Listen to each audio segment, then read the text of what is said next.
So, has anyone here heard the South American proverb that broth will raise the dead? Well, I've researched broth for 20 years, and my biggest disappointment was I did not find one shred of evidence that it will do this. In fact, I discovered that broth can kill.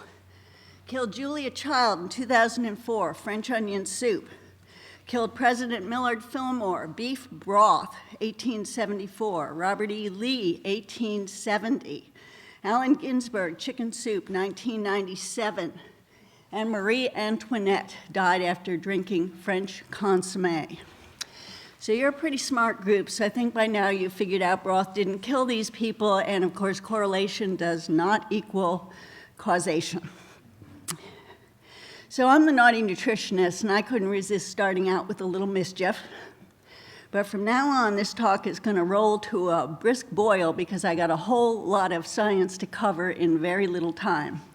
And if I don't get it all in and you've still got questions, I'm going to be at the the Farm to Consumer Legal Defense Fund booth for the rest of the afternoon.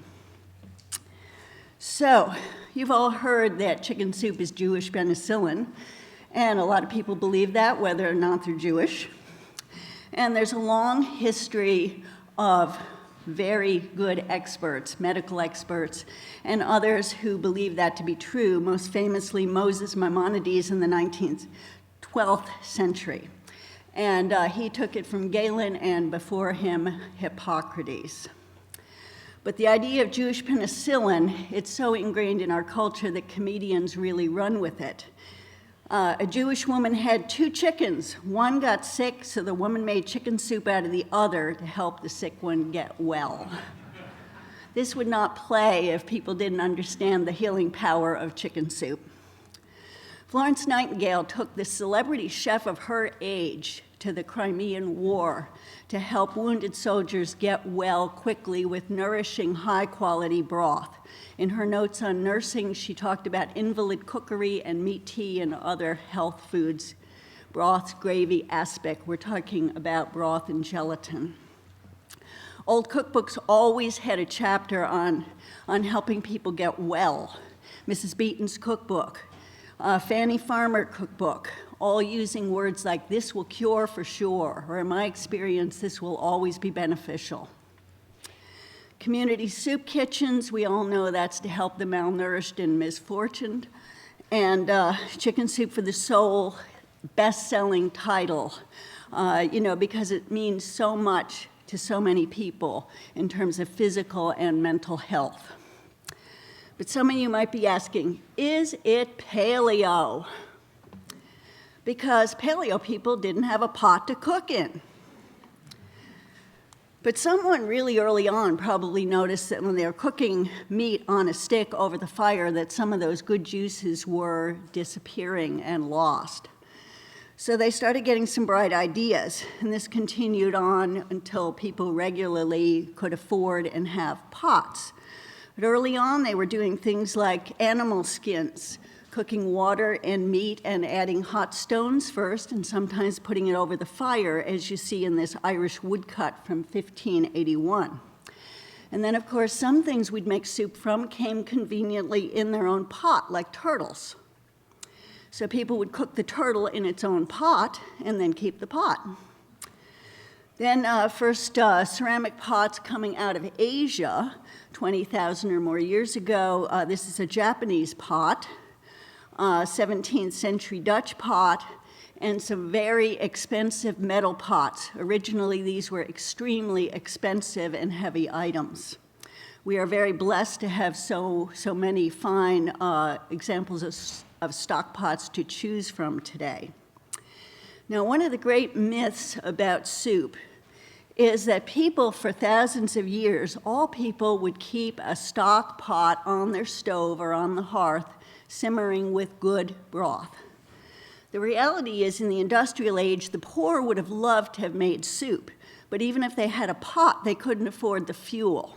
This was a huge problem leading to widespread malnutrition, part of the problem. An inventor named Papin came up with a solution. He called it a digester of bones, fast broth, like a pressure cooker. but it was so expensive it would take a year's salary from somebody who was poor. So as it turned out, it did not take off, and Papin himself died poor. Now, wherever we go around the world and we see healthy people, as Dr. Weston Price did with his research, some form of soups and stews and gravies or aspics or whatever is part of the culture. And more recently, we have celebrity chefs, people like Fergus Henderson in London, and his famous book, The Whole Beast, popularizing the whole idea of nose-to-tail eating. And this is very much part of being healthy through broth, because the nose-to-tail includes not just the muscle meats and chops, but it includes the organ meats and the carcass and the skin. Julia Child popularized the idea of gourmet cooking, fine cooking, with stock being an essential part of that. And recently, Jennifer McLaughlин's terrific books on bones, fat, and odd bits. And the incomparable Tony Bourdain. To me, life without veal stock is life not worth living. So, how does soup play a part in the standard American diet?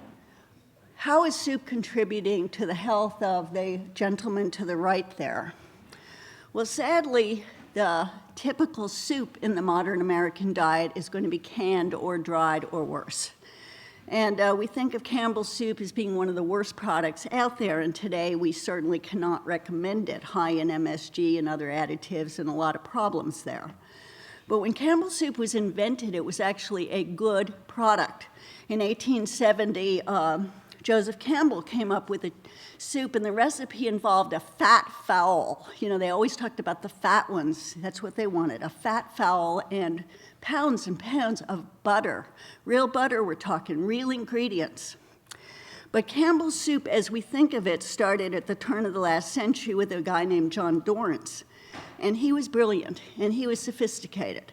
He was an MIT chemist, a gourmet chef, traveled in Europe, and his desire was to condense soup so it could be sold to the masses and nourish the masses and bring high-quality food. And his original offerings, Campbell's soup offerings, were rather gourmet items, and that's how they advertised it as well.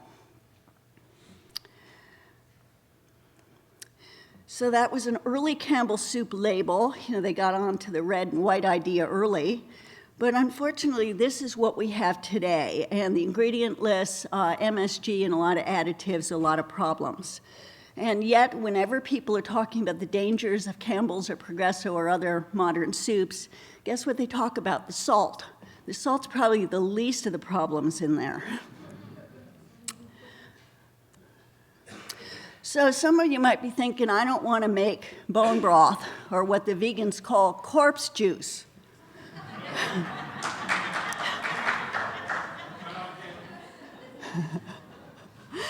So some people would like to buy it ready-made, and sorry to report that soups like you're seeing on the slide there, many of them are not even made with bones, and on top of that, there is MSG in there. It might not say MSG, but things like natural chicken flavor or autolyzed yeast extract, that is code for MSG. We can get things like Saffron Road or Flavor Chef, and some of us are lucky enough to live near, say, Amish farmers who sell some good homemade broth.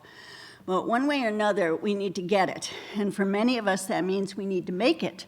And the problem for a whole lot of people is making soup is now considered in the category of creepy foods, particularly if you're making it with chicken feet. So one of the funniest things that happened over the last year was a young woman went to Safeway to buy her skinless, boneless chicken breast, and she got home and she discovered, oh my God, there's a chicken foot in there. And this young woman had a full-scale Twitter tantrum, and she said, hey, Safeway, does this look like chicken breast to you? I'm vomiting. And then she tried to extort them for ice cream for life.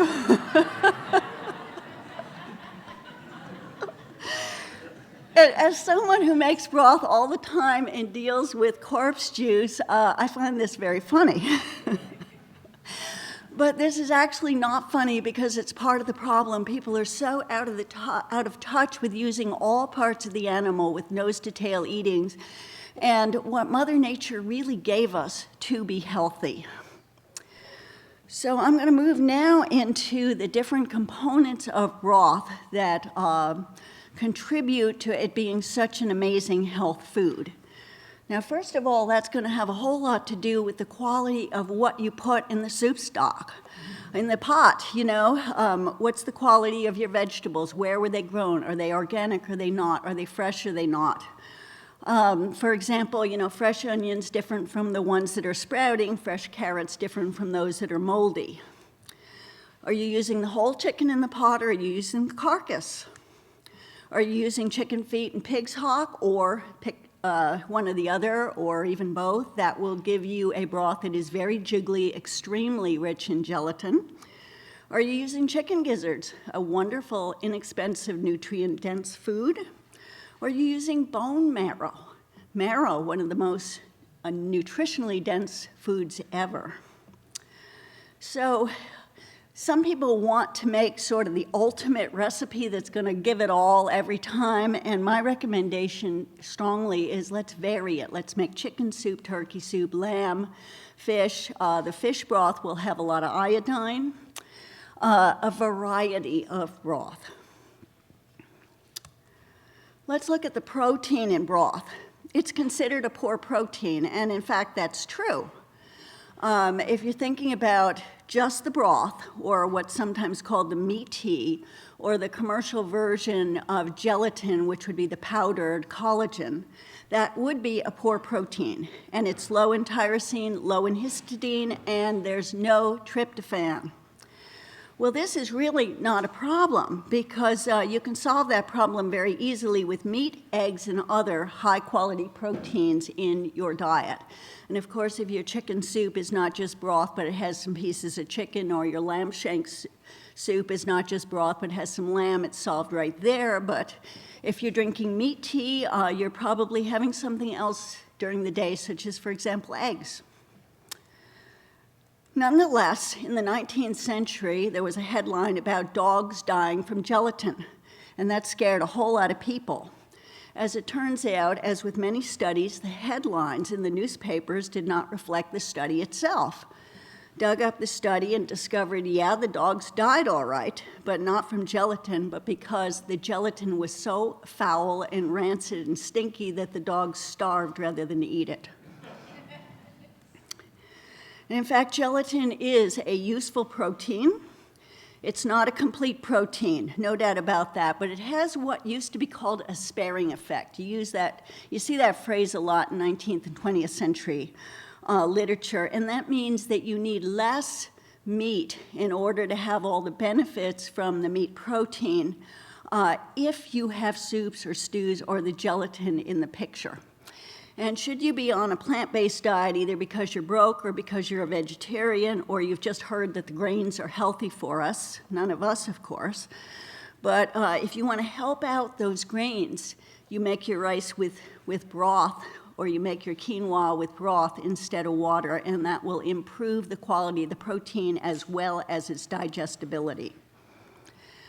So yeah, bone broth is a poor protein, but the gelatin, that will pack a punch.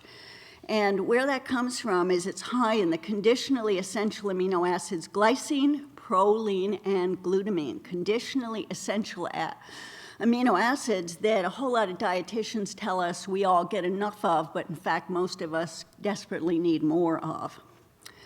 So proline. We need proline if we're going to make collagen, if we're going to have beautiful skin or cartilage. You want good knees, you're going to need proline. So why would somebody be deficient in proline? If you're on a high-carb diet, if you're on a vegan diet, if you're on a high-protein diet that's low-fat, if you've got a vitamin C deficiency. So glycine, simplest amino acid used to make other amino acids. And we need more glycine if there's increased needs. Are you pregnant? You need more glycine. Do you have an infection? Do you do a lot of sports, bodybuilding, athletics? Are you detoxifying? We all need to be detoxifying. We're in a very, very toxic world, and we need glycine to make glutathione. Glutamine. We need plenty of glutamine if we're going to heal our leaky guts and if we're going to have a healthy gut. If we've got bowel problems, irritable bowel, celiac disease, glutamine can help. Helps the immune system, and if you're working out a lot, muscle building. Now, have any of you heard that there's a dark side of glutamine? A whole lot of people seem to think glutamine and MSG are the same thing, and they're not. But here's the thing. Glutamine does cross the blood-brain barrier. And at that point, glutamine is going to go either down the GABA pathway, which is calming, or down the glutamate pathway, which is excitatory. And both of them are needed, and the body in its wisdom closely regulates the process. But if somebody is sick, such as an autistic child, the glutamine can be a problem because the GABA part is not going to be working, only the excitatory. So that's a simplification, but that is basically the reason why a lot of our sick autistic children need to start out on a GAPS diet, which features short-cooked bone broth instead of long-cooked. And the short-cooked is lower in glutamine. It's also lower in all the rest of the nutritional elements. But we have to go slow and steadily with those children, and eventually, hopefully, they can get to the full-blown nourishing broth. Another issue people like to think about is the methionine and methylation issue. Chris Masterjohn has written brilliantly about that. A whole lot of people who are focusing on muscle meat, steaks, and chops have a diet high in methionine. And even though there's proline in there, the proline's going to be low. The ratio's off. And that can contribute to methylation problems. I want to look at collagen and the manufactured form, which is gelatin. In the 19th century, there was a whole gelatin industry. That's where a whole lot of science was done, a real vigorous scientific community all debating gelatin because they wanted gelatin to solve the malnutrition problem. And it was sort of the soy protein of the 19th century. It was thought to be a miracle food that was going to solve every problem. And unfortunately, it didn't quite work out as well as they hoped. And it's been quite a while since any of us have been hearing about that in that way. I mean, most of us today think about Jell-O in terms of, the red or green stuff they serve at hospitals. And what we need to be thinking about is the homemade gelatin, such as the gelatin that you see on the right there. So the gelatin industry became extremely popular at the point of Charles Knox and Knox Gelatin. And Charles noticed that his wife Rose was spending way too much time in the kitchen making homemade gelatin and decided to let her get out and have fun more and at the same time make a profit. So he developed a process by which Knox Gelatin was manufactured. It went on the market. It started doing well. And then Charles Knox died in 1908.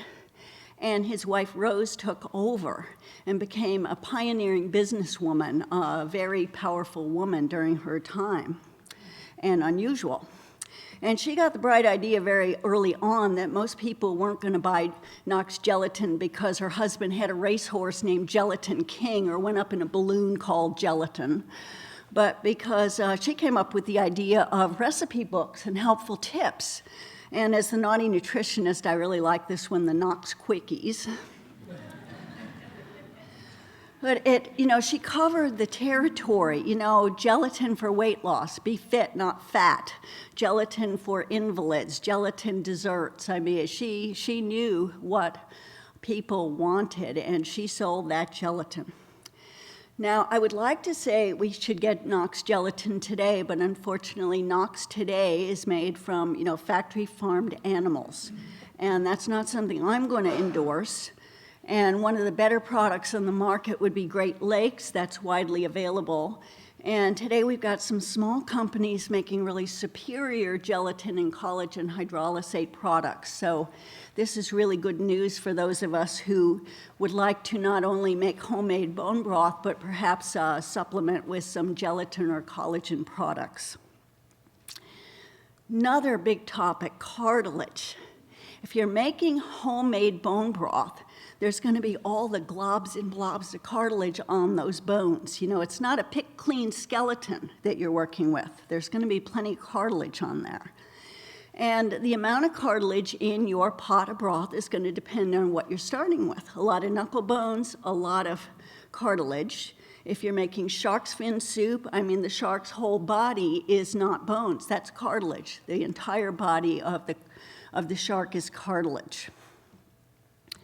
You're also going to find bone in your bone broth. And again, the quality of the bone is going to affect its nutritional profile, but generally about 50% minerals, 28% collagen, 22% water, you know, on average. Now, you would think, wouldn't you, that if you're making bone broth, and particularly if you're cooking it for a long time, and like with chicken broth, if the bones are really soft and just about dissolved, you would think you'd have a whole lot of calcium and other minerals in there. And there's a myth out there that a lot of people keep repeating, that if you can't do dairy or you don't want to do dairy, that a cup of bone broth will give you as much calcium as a cup of milk. This is not true. It does not even come close. But there's so little calcium in bone broth. This was really shocking, and the first study I found was a 1934 one, and a very good study. You know, just because a study's old doesn't mean it's not a good study. 1934 study, very low calcium, but the broth that had the most calcium was the one made with a lot of vegetables. Now, this just seems so hard to believe. I mean, I would have thought, you know, the bones were making the calcium, but they were getting it from the vegetables. So this was one of those, you know, what the fuck moments. So, of course, the first thing we did was we tried to test. So we got some superior broth from pastured hens. You know, we got it from Jessica Prentice. We had Kim Schutte of Biodynamic Wellness make it. We had the best broth that's out there. And we had it tested. We had it tested at a couple labs, and over, low calcium, just like on the USDA figures, you know, made with, say, Campbell's soup or something. So the big question was, okay, I have to accept that the calcium is low.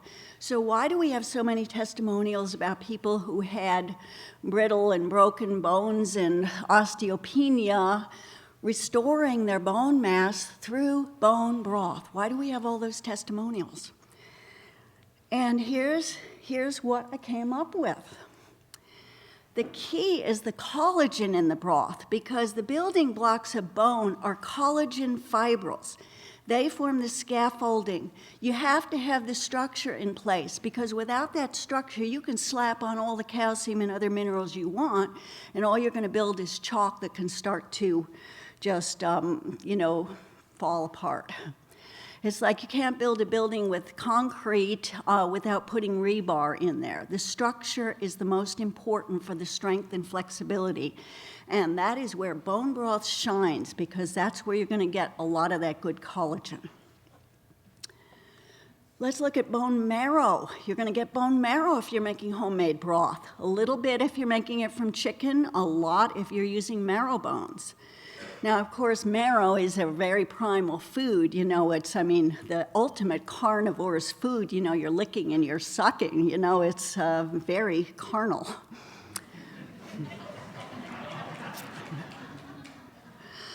So marrow, all over the world, it's considered a sacred, energizing, and regenerative food. So you can either eat it directly or you can eat it through broth. And in the literature, most famously, Henry David Thoreau saying he wanted to live deep and suck out all the marrow of life. Interesting wording from a guy who was mostly a vegetarian. So some of you might be wondering, okay, what's the nutritional profile of marrow look like? Well, it's really inconsistent. First of all, there's not a lot of data, and everybody's contradicting each other. So some of them say there's a lot of fat, some say a little, some say monounsaturated, some say saturated, some say it's got a lot of cholesterol, some say no cholesterol. They all talk about some phospholipids like phospholipid serine and choline, phosphatidylcholine. Some say a lot of vitamin A, some say almost none, and for some reason they're not testing the vitamin D with marrow. I don't know why they're not doing that. More research is needed, obviously. So I also started wondering why the discrepancies. Well, Stephenson offers some answers. Stephenson noted in his book the lower leg was soft and more like delicious cream in flavor, in other words, the monounsaturated fats, and the femur was hard and tallowy at room temperature, in other words, saturated. So it's clear that it's going to depend on what kind of marrow you're analyzing, and also the health of the animal. The marrow changes with starvation, for example, or whether it's cooked. If you're roasting your marrow and then testing, a lot of the fat will have run off into the pan. Another component of broth that's important for health and healing, the protein sugars, proteoglycans, protein sugars, and some other names of these things, mucopolysaccharides, glycosaminoglycans, which everybody calls GAGs. And here's a cartilage molecule, chondroitin sulfate, keratin sulfate, hyaluronic acid. These are all forms of these protein sugars. And there's your knee, just pointing out a healthy knee and how you need these things. And there's a whole industry out there on glyconutrients. Now, the idea is there's 8 essential sugars. Now, just about everybody's getting more than enough glucose, but hunter-gatherers would have been getting a whole lot of these other things, and we do find them today in foods like, say, shiitake mushrooms or aloe vera juice and stuff like that. And we find the essential sugars N-acetylglucosamine and N-acetylgalactosamine in homemade bone broth. So let's make it. And that's much better than, say, taking glucosamine or chondroitin sulfate supplements. But the fact that these are so popular and even sold in places like Walgreens, that really tells you that they're helping some people, because people aren't buying these things out of pocket unless they're seeing some benefit. So my recommendation is, glucosamine is useful. The science is really mixed. There's thousands of studies, and they can't figure out why it works sometimes and doesn't work other times. But my recommendation is the broth, because there's so many healing components. Why settle for just glucosamine? So broth and disease, big topic. A whole lot of people seem to think, well, yeah, it's nourishing, it's good food, but it would be an old wives' tale that it can actually heal anything. Well, some of the 19th century literature, they talk a lot about how broth helps with nasty infectious diseases such as dysentery, cholera, typhoid, scarlet fever. And of course, these, broth was not reviving all of these people, but it helped many. And that's why Florence Nightingale and many others were recommending it, and it was in all those cookbooks. Now, getting into some more recent studies, some scientists at Mount Sinai Hospital, they decided that it was just bogus, the idea that soup would help open up your sinus pathways, that it had to be soup. They thought hot water would work as well. And they discovered, to their surprise, that the hot soup did, in fact, work better, and cold water did not work at all. But the most famous soup study came out of University of Nebraska from a pulmonary care expert by the name of Stephen Renard, MD. And he took his wife's grandmother's Lithuanian chicken soup recipe, and he decided he was going to test it. And to simplify his study, basically he had a bowl of soup and he dropped in some neutrophils. And then the headlines came out: why chicken soup heals colds and flu. Kills neutrophils. And I'm looking at that, and I'm scratching my head, and I'm saying, why would you want to kill your neutrophils? I mean, I don't want to suffer from cold or flu any more than anybody else, but I understand that my neutrophils really matter, and I should honor them, not kill them. And then there were some other weird things about Renard's study, including the fact that he tested all of these totally awful products like Progresso and Knorr and other soups high in MSG. And here's what's strange. Some of them, the neutrophils died even faster, which you might expect, And some of them, the neutrophils swimmed around really happily. So it made no sense whatsoever. So from my point of view, there was a lot more to learn and study, and just needed to look at all the research. So I've got a couple heroes in this project. One of them was Nathan R. Gotthofer, PhD. Lived from 1901 to 1983, and 18 years of his life this man spent researching gelatin. He was with Grayslake Gelatin at the time. That's the company that's now Great Lakes Gelatin. And he pulled up all the late 18th century, 19th century, early 20th century, and he was able to meet a lot of the researchers. He traveled. I mean, he was just a very curious guy and very dogged and persistent to find out. And he was really thrashing out why the studies were so consistent. And what seems to be the case is that there were a whole lot of a whole lot of definitions of what gelatin was. Sometimes it was made from hide, sometimes it would be like we would make it, where there'd be a lot of cartilage in it too. Some studies that they called gelatin studies were actually done with, say, glycine. So of course it was all inconsistent. So couldn't find out too much about Dr. Gotthofer himself, but in the Cornell University alumni notes, I scored some facts and a picture. He is that elderly gentleman in the top right. Another one of the pioneer gelatin researchers was Dr. Francis Pottenger of Pottenger's Cats fame. And he did some important studies that are easy to find on what he called hydrophilic colloids. And don't have time to go into that in depth right here, but I'm going to give you his takeaway. Gelatin has proven effective for a variety of gastrointestinal ailments.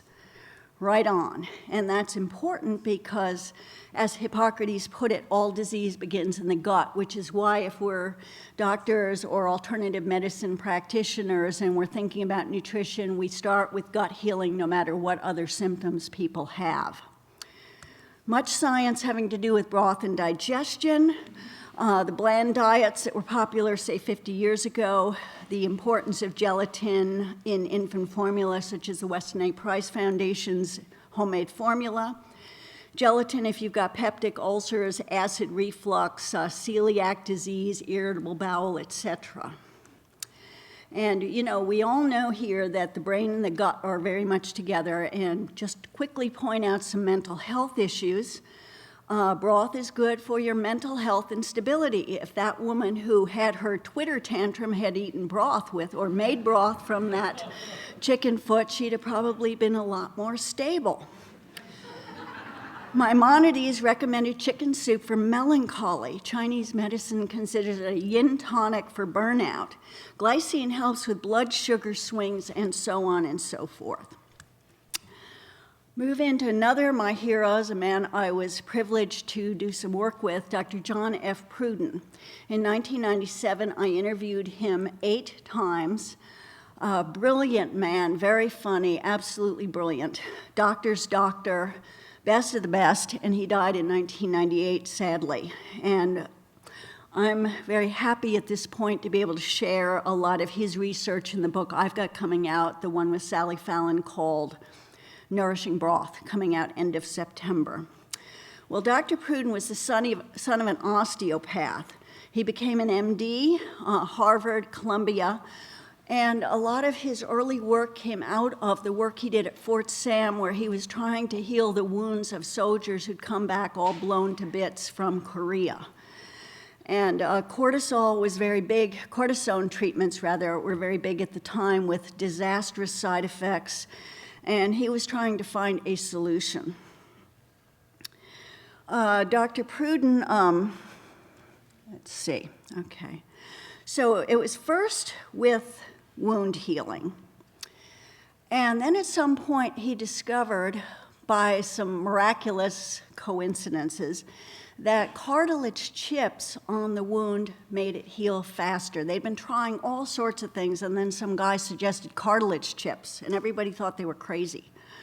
And the wounds healed so quickly, and they healed well. And from there, Dr. Pruden went on to do more and more research with cartilage, and among other things, he found out that it could turn around herpes, shingles, mononucleosis, and other viral problems, which has something to do, I think, with why broth can heal colds and flu and other problems. He also found that it could reverse osteoarthritis, even severe osteoarthritis where the joints were totally cracked and degenerated.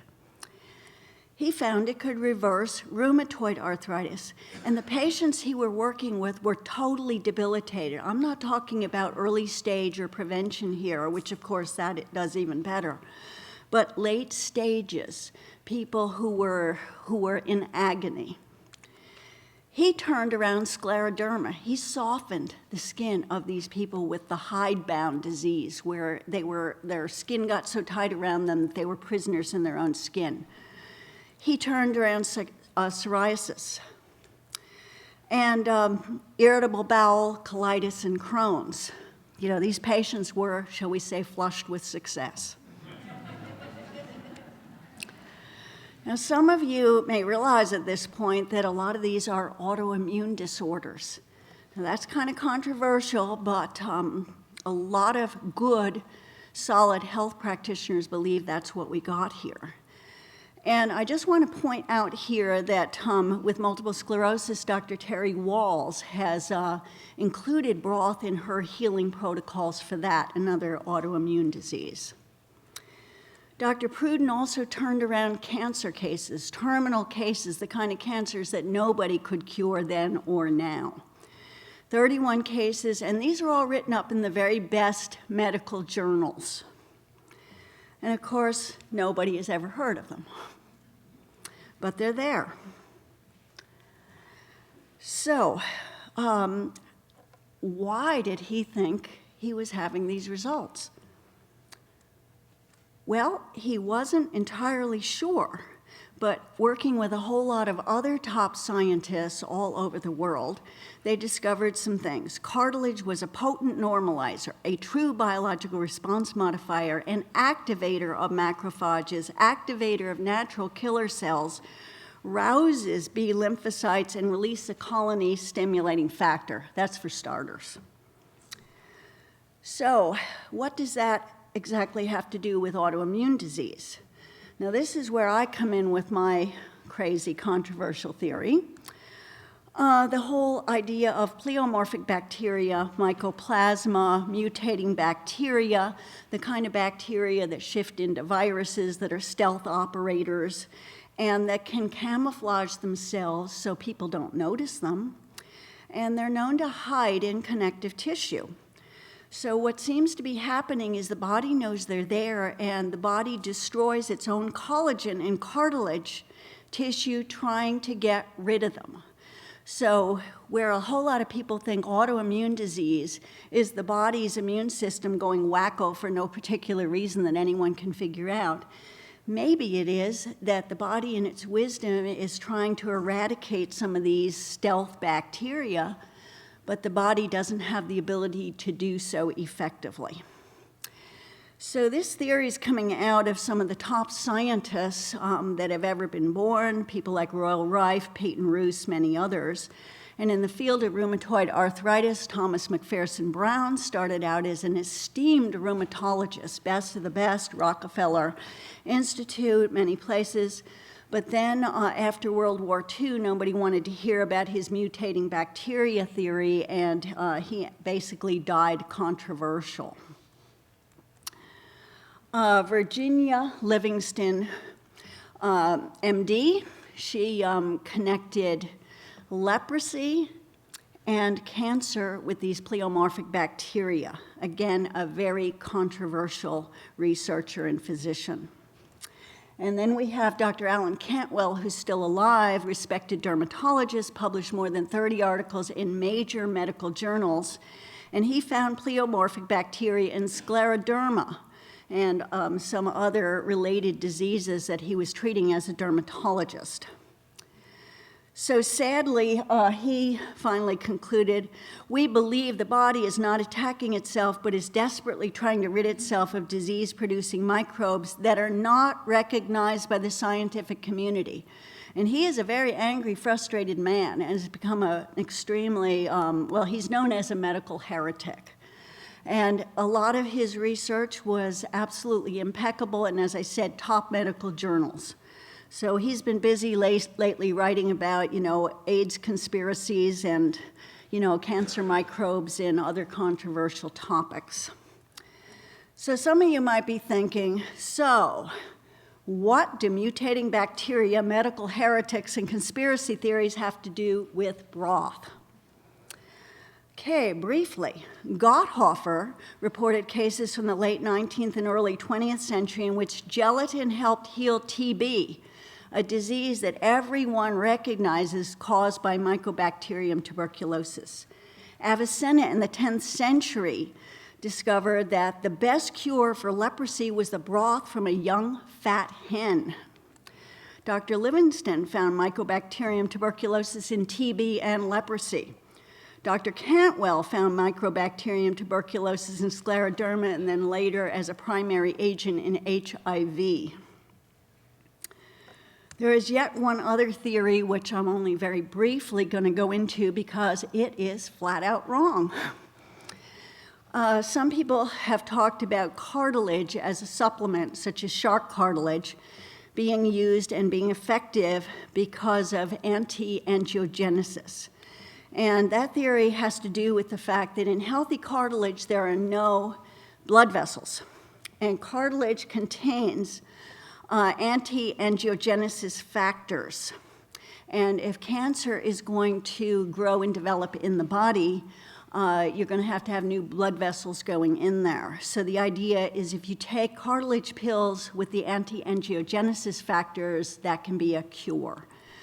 The problem with that theory, which was publicized very heavily by the Sharks Don't Get Cancer guy, is that Judah Folkman, who went ballistic over this thing, he said they don't survive the digestive process, so you're not going to get them from broth and you're not going to get them from pills, but you might benefit from, say, injections. So very quickly, this is a sports and fitness crowd here. Broth is fabulous for sports and fitness. Early ads for gelatin and Bovril, which was a gelatin beef product. It's going to put the beef in you. Don't be a 90-pound weakling. Let's build up here.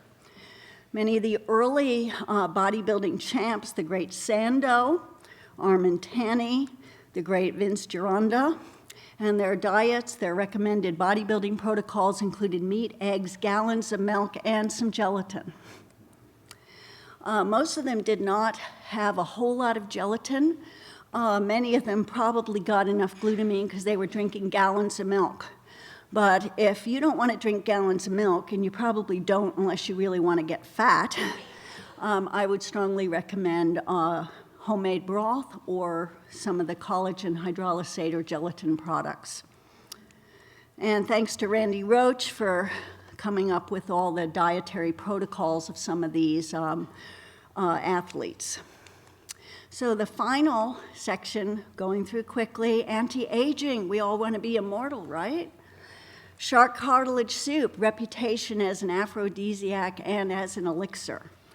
And the Bovril ads, they really picked up on that. The old guys, Bovril will put a man on his feet, out of the wheelchair onto the track.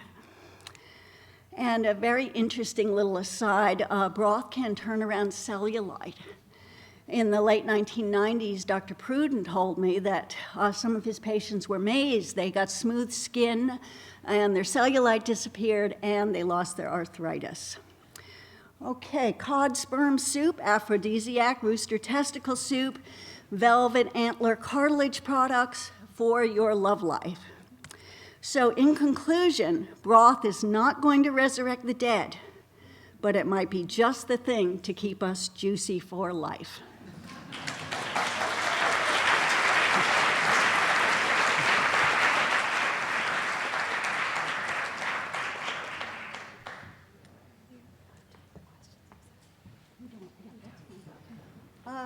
going to, as soon as they kick me out of here, I'm going to head to the farm to consumer booth. So anybody who wants to talk more about broth, that's where we'll be.